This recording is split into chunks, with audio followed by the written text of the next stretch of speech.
Look closely at this map of Egypt.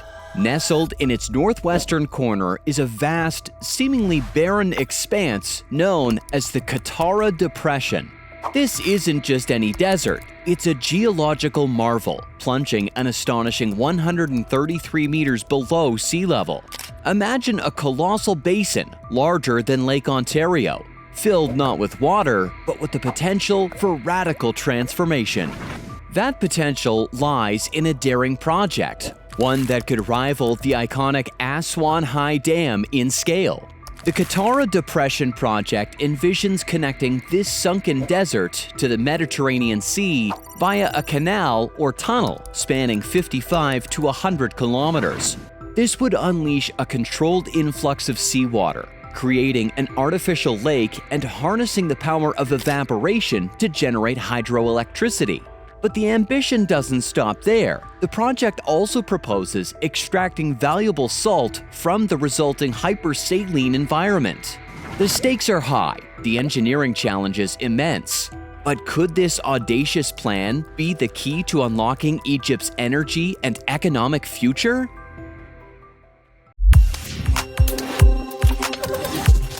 Imagine a hole in the ground so vast it could hold the entirety of Lake Ontario. Now imagine that hole in the middle of the Egyptian desert, hundreds of feet below sea level. That's the Qattara Depression, a natural wonder and the focal point of a daring engineering project with a history as fascinating as the landscape itself. Stretching over 19,605 square kilometers, the Qattara Depression isn't just big, it's a geological marvel. Its teardrop shape is defined by steep cliffs on the northern side, dropping dramatically to a floor dotted with salt marshes, dry lake beds, and windswept dunes. It's a harsh environment, with rainfall rarely exceeding 50 millimeters a year. Yet this inhospitable basin holds a tantalizing promise, the potential to generate massive amounts of clean energy. The idea is to link the depression to the Mediterranean Sea via a canal or tunnel, allowing seawater to flow in. This would create an artificial lake, and the scorching desert sun would cause the water to evaporate rapidly.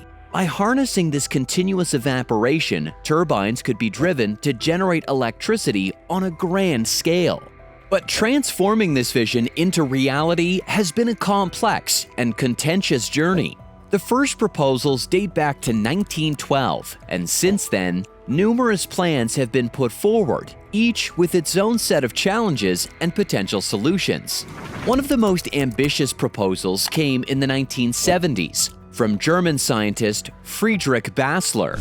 He envisioned a multi-phase project that would ultimately generate a staggering 6,700 megawatts of electricity. Basler's plan was remarkably detailed, outlining a 60-meter deep canal that would double as a shipping lane, complete with a harbor and fishing grounds in the newly formed lake. But Basler's plan also included a controversial element, using nuclear explosions to excavate the canal. He proposed detonating 213 nuclear devices, each with a yield of 1.5 megatons, a staggering 100 times the power of the bomb dropped on Hiroshima. The aim was to use this immense force to blast a path through the desert landscape, creating a shortcut to the sea.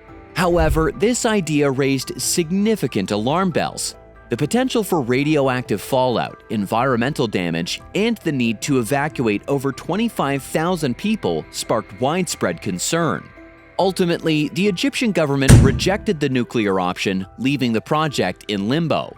But the Qattara project didn't fade away. Scientists and engineers continued to explore alternative approaches, such as using conventional excavation methods or even diverting water from the Nile River.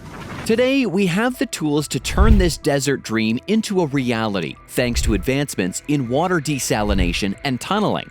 With Egypt's growing population and limited freshwater resources, tapping into the Mediterranean Sea is a necessity. But how do we get that water into the depression?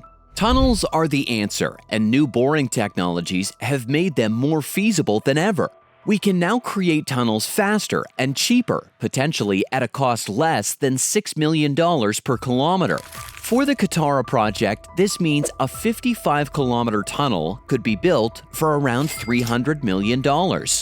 But the real magic happens when we combine this tunnel with cutting-edge desalination techniques.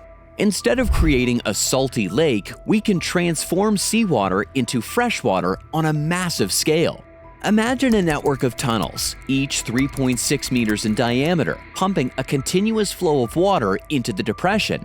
This could amount to a staggering 6 million cubic meters of water per day, or 2 cubic kilometers per year.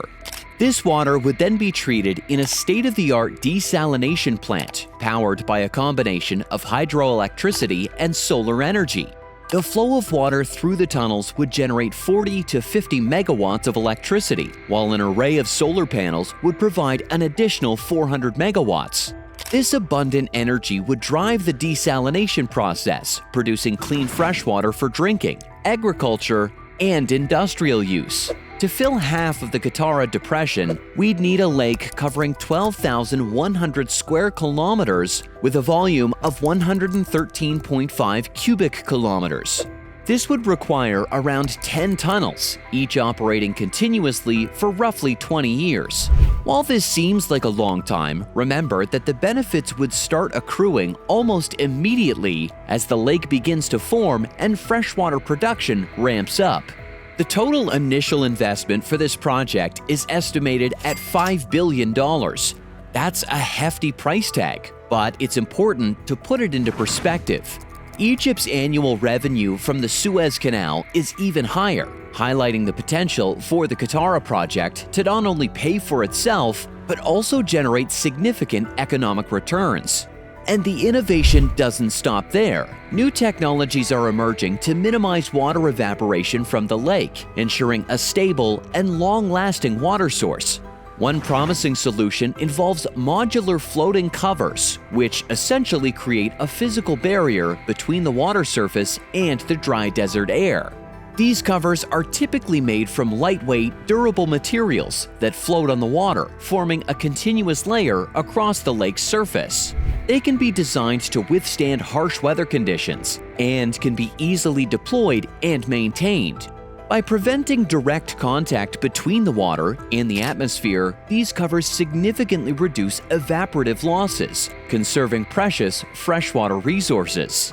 So, a freshwater lake in the Qattara Depression isn't just about water and energy, it's about transforming a barren landscape into a thriving hub of activity. Imagine a 2,000-kilometer shoreline ripe for development. By creating habitable zones along just a fraction of this coastline, we could build new communities, complete with infrastructure, housing, and businesses. The land value alone could far exceed the project's initial investment, making it a lucrative venture.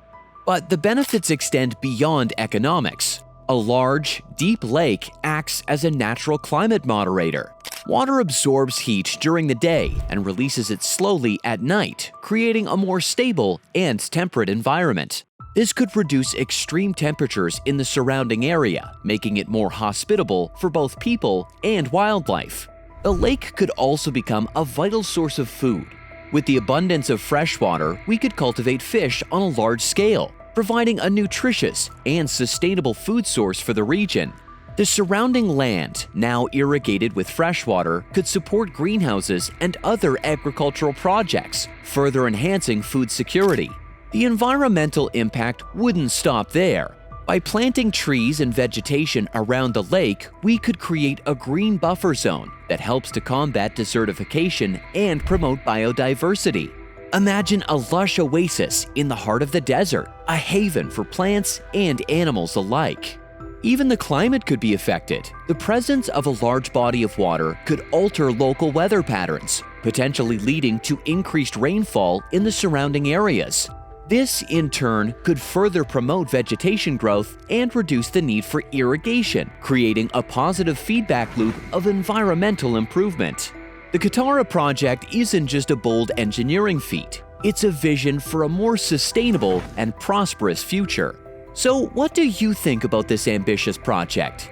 Could it be the key to unlocking Egypt's potential? Share your thoughts in the comments below, and don't forget to like, subscribe, and turn on notifications.